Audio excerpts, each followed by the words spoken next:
Medusa, Soul Eater. First off, let me do some damage control here. I understand Makishima is probably the much more popular villain over Medusa, so I'ma just justify that before the rating on this video turns into a lightsaber. It's not red anymore.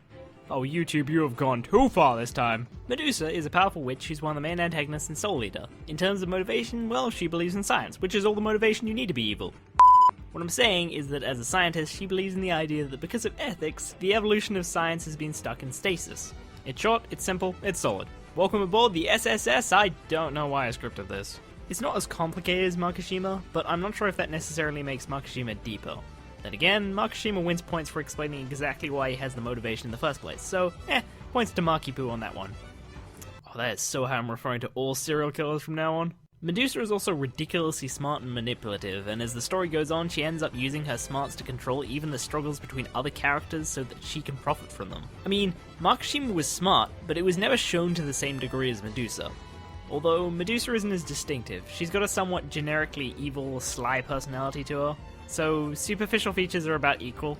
On the flip side though, Medusa is easily the bigger dick. You get really attached to a character named Krona as the story goes on, and okay, so for the record, this character is never given a fucking gender for no apparent reason, so I'ma just call Krona a she, because, you know, I'm all about that gender equality.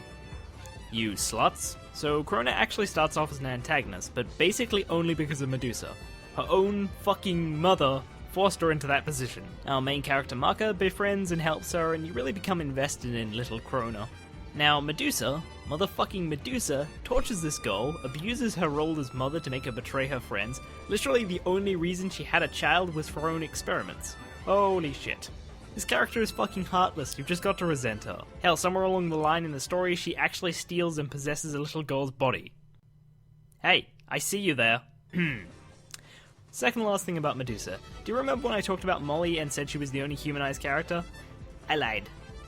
I also lied about ever saying that sentence, actually, but whatever.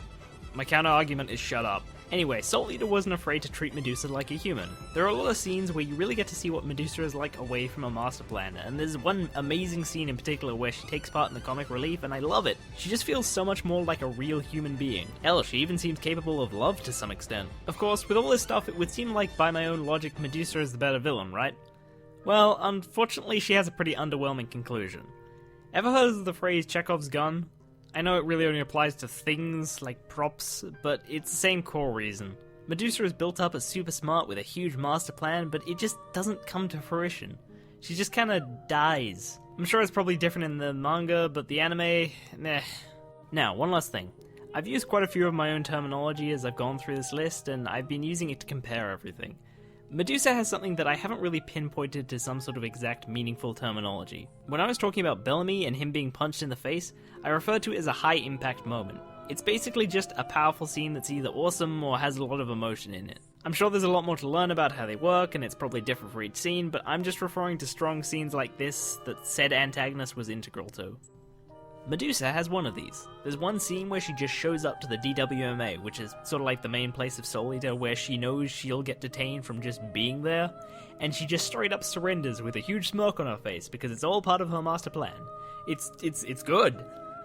And, I mean, like, Makishima has a couple of small ones too. For example, that scene I used at the beginning of the last video, and also the scene where you find out that the Dominators can't be used on him. Anyway, my point is that really strong high-impact moments are basically going to be the next step to putting a character higher on this list. And all three of the final characters have not only these, but multiples of these. Until next time, this is Unique Nemosaurus, signing out. Oh yeah, on a total side note, damn, look at that body. My editor better play the right clips for that.